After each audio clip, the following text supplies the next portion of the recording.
Last week, the Obama administration announced it would delay its decision on TransCanada's Keystone XL oil pipeline, a proposal that would see 830,000 barrels of oil delivered from Canada's oil sands to the Gulf Coast and Midwest refineries every day. Joining us now to dissect the decision and what it means for the future of the oil sands. In Edmonton, Alberta, Andrew Leach. He's the Enbridge Professor of Energy Policy at the University of Alberta.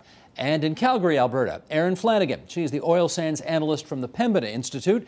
And we're happy to have both of you two on the line from Western Canada on our broadcast tonight. Let me just get you to react to the Obama administration's decision. Erin, to you first.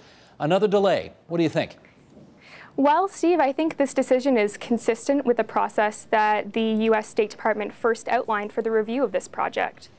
Just in February, a court in Nebraska determined that the Keystone XL pipeline did not have a constitutional route through the state. And so because of that, there's been significant legal ambiguity, and additional review is required. The U.S. State Department can't determine the full scope of environmental consequences of the pipeline without first knowing what its approved route would look like. Approved route meaning it needs to await a Supreme Court decision in the states as to whether or not it can take a particular path through Nebraska, et cetera. I know it gets murky and confusing, but essentially that's it? That's right. So the decision has been appealed, and so it will go to the Supreme Court in Nebraska.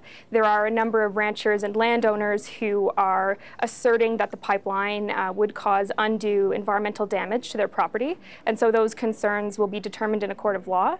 And from that point forward, depending on what the decision is, the U.S. State Department will have more information to work with. Okay. Andrew Leach, your view on the decision? Thanks, Steve. I think Erin's synopsis is really correct on this. The Nebraska court case is essentially holding up the State Department from doing the analysis that they need to do.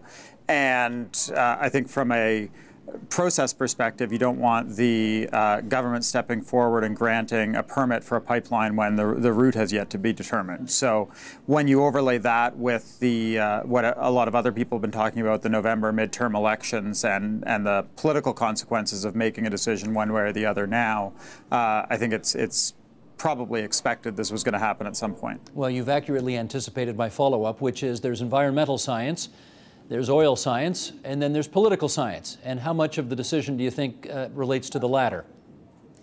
Well, I guess I'd be somewhat poorly placed to talk about that as it's not really my field. But I think that there's certainly something at play there from either side. If you look at the consequences to the president of approving it, he's going to alienate a significant share of his base on the environmental side. For coming out and denying it, he's doing the same thing, but to the labor side of his base. So he really faces a conflicted party in terms of this pipeline as a whole, and doesn't really have an advantage to making a firm decision in either way before November. Erin, I want to get you on that too, because part of the president's base is, of course, the environmental movement of which you are a member. So if he were to give it the green light in advance of the November midterms, would he have a problem with people like you in particular?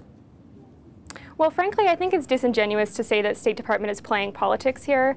In fact, there have been a number of political maneuvers, and frankly, Canada has played a big role in that, suggesting that the Canadian government would like a determination right away, sort of placing a lot of urgency on this decision. I think that the State Department is simply doing their job. They're following their mandate. They're ensuring that the review process has the full set of facts, and they're designing a path forward based on the current legal context for the pipeline. Okay, let me get each of you to weigh in on this issue that the Senate Republican leader Mitch McConnell put forward the other day. He's the minority leader in the Senate. He said, quote, "The single greatest shovel-ready project in America, one that could create thousands of jobs right away. The president is sacrificing that." Andrew, is he right to characterize it that way? Well, he's certainly right to characterize it as a project that's shovel-ready. But I think if you compare the number of jobs relative to the unemployment situation in the United States, it's still rounding error on rounding error. So what's interesting to me about that on both sides of the border is we've been reduced almost to talking about this pipeline as a make-work project as opposed to an infrastructure project, which is where the long-term value comes from. Erin, how about you on that economic argument that Mitch McConnell's making? Well, where would the shovel go? I mean, without an approved route, I think it's not fair to say that the project is good to go.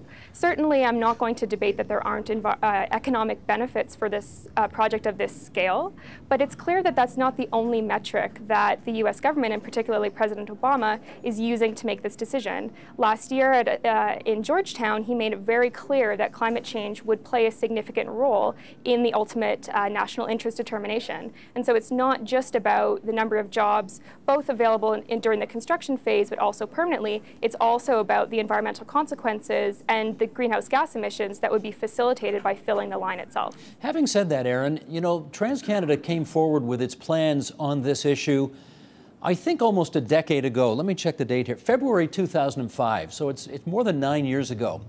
Do you think the company is entitled to get a thumbs up or thumbs down, clear decision, you know, in less than a decade?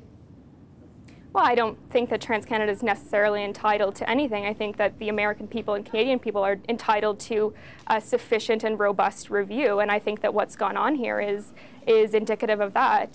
TransCanada certainly has been subject to a number of delays, but fundamentally the game on pipeline approvals has changed, and we're seeing the impacts of that in Canada as well. Greenhouse gas emissions and the extent to which Canada is playing a leading role in mitigating climate change is fundamentally part of the discussion now. Andrew, what's your view on whether or not these decisions and the process ought to take 9 years and counting?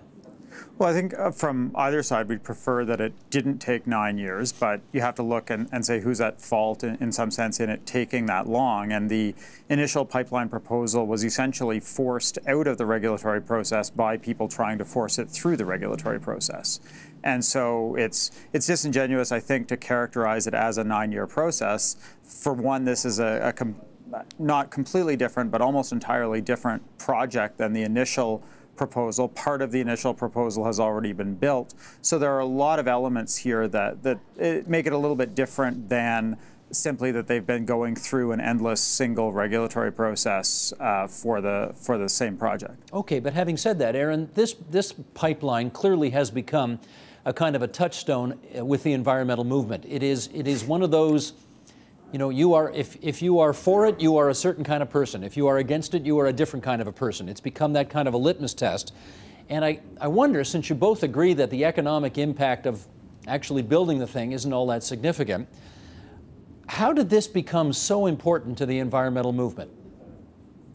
Well, I think that's an interesting question. I mean, if you look at the number of comments alone that the U.S. State Department now has to address in their review of the project, 2.5 million Americans wrote in to discuss some of the concerns that they had about the pipeline proposal, and I think that's indicative of the fact that this pipeline has become a bit of a touchstone, as you've said. I think that in that context, it becomes tempting to say, well, you know, it's not significant, or its emissions are not significant in the global context, but I think that's fundamentally wrong. If you look at the size of the pipeline itself, 830,000 barrels per day, that's a very large number relative to the current takeaway capacity from the oil sands.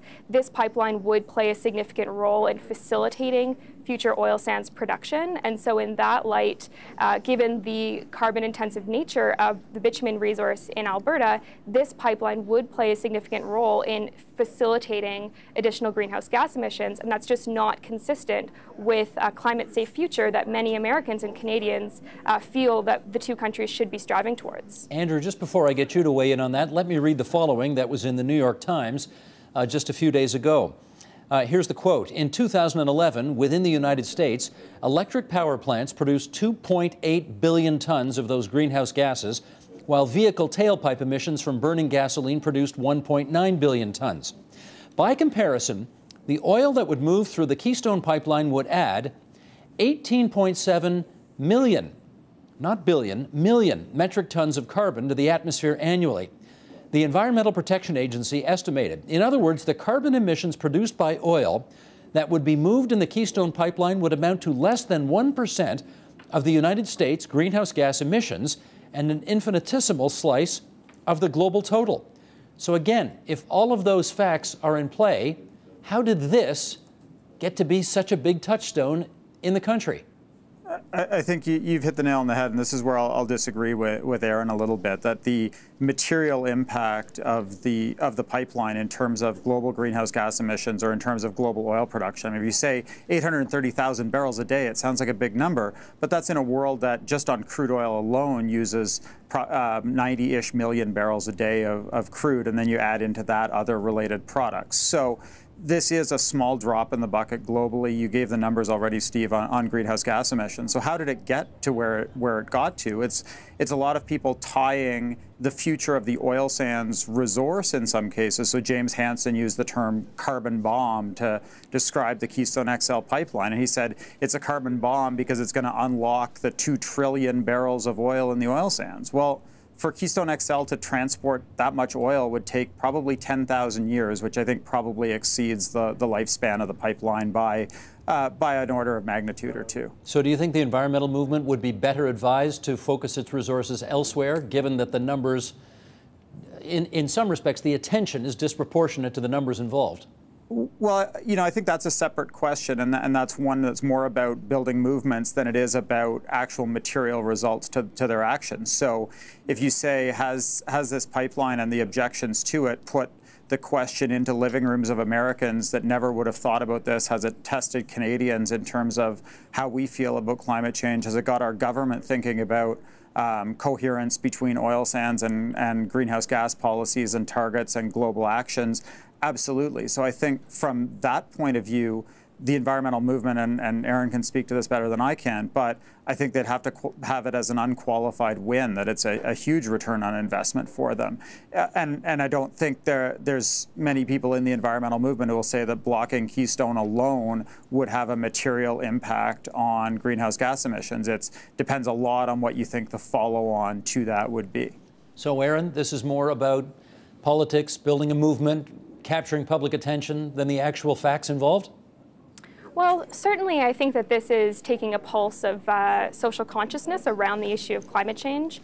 That being said, I think we would be remiss to conclude that because climate change is inherently sort of a death by 1,000 cuts scenario, and because the material impact of Keystone is small relative to the total source of greenhouse gas emissions, that we should simply do nothing. I mean, finding an analogy in a different vein, that would be like saying, I personally can't decide the results of the next federal election, therefore I shouldn't vote. I mean, I think that it is important to take action. We do have a regulatory process that's established here where we can make choices about the type of economy that we want. And so I think that Keystone is both a symbol in that we can make a choice about whether or not we want to lock ourselves into infrastructure projects that will facilitate the expansion of heavy, high carbon sources of fuel or not. And I think it's important in that light.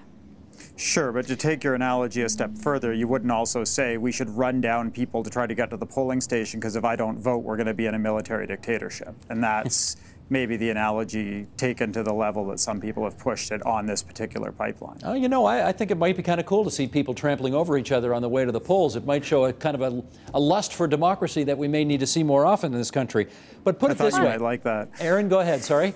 Well, I think it's also important to consider what levers are available to people. The process that the President has outlined for the review of the Keystone XL pipeline takes into account greenhouse gas emissions. That is a significant and notable difference from the pipeline review process in Canada. So looking at the Northern Gateway project, that project, if you were someone who was concerned about climate change and concerned about the link between oil sands expansion and that pipeline going forward, you would not be allowed to intervene in the regulatory process. The National Energy Board simply does not see a direct connection between what's happening in the oil sands and the emissions there and the product that's could ultimately fill the pipeline. And so it's also, I think, symbolic because people are looking for an outlet to talk about climate change, and we simply don't have that outlet readily available in Canada. Well, since you mentioned the British Columbia pipeline as well, let me bring that into the discussion and ask a larger, more overarching question, which is, of course, okay, we got Keystone XL delayed again.